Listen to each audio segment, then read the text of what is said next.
Hey, what's happening? Um, been out shooting most of the day with the Fujifilm X-T3 and the 100 to 400, most of the time with the 1.4 teleconverter.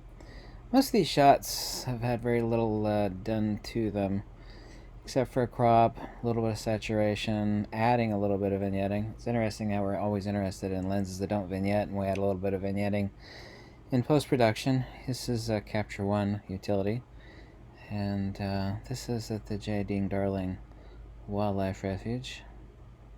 And only thing I did to this one is add a little saturation and a slight crop on the hair in here. This laptop's only got 8 gig of RAM, so I was trying to catch up. Spotted this sucker weaving in and out, actually picking crabs off of the tree. Here he is about to stab for another crab. Interesting enough, you would never think doing wildlife photography that you would choose the smallest autofocus point, but for most of these shots, and it took about like 150 shots of this bird as he weaved his way in and throughout the marsh vines, is that to capture his eye from behind the vines, I would focus on his eye and I would use the smallest autofocus point possible so it would not actually accidentally focus on a branch in front of him.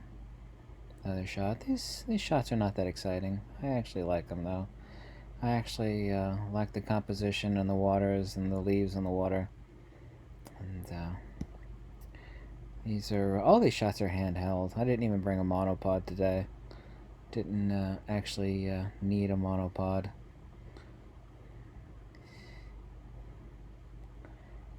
There we go.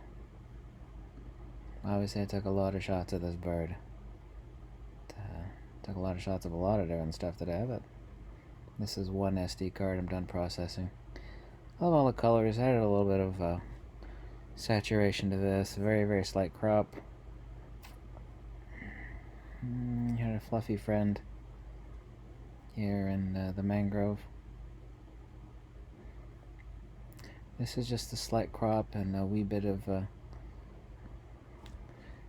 saturation while my 8 gig of RAM catches up on the MacBook Air here. Normally I'd be using MacBook Pro, which I've got 32 gig of RAM on, but this sucker, people release their pets out into this wildlife refuge and all over Florida. Obviously iguanas are not native here.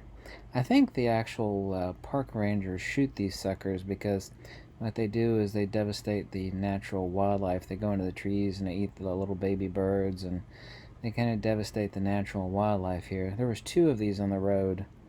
This is the much smaller one. The bigger one ran away.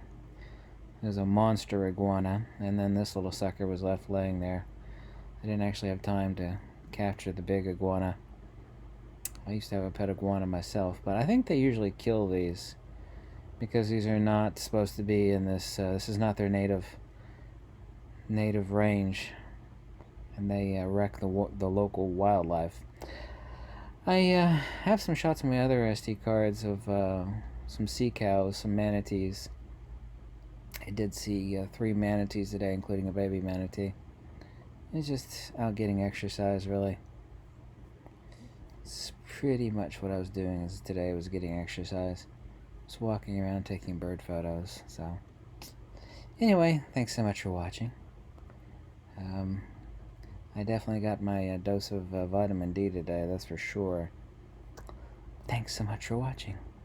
And I'll be back on Sunday. Thanks.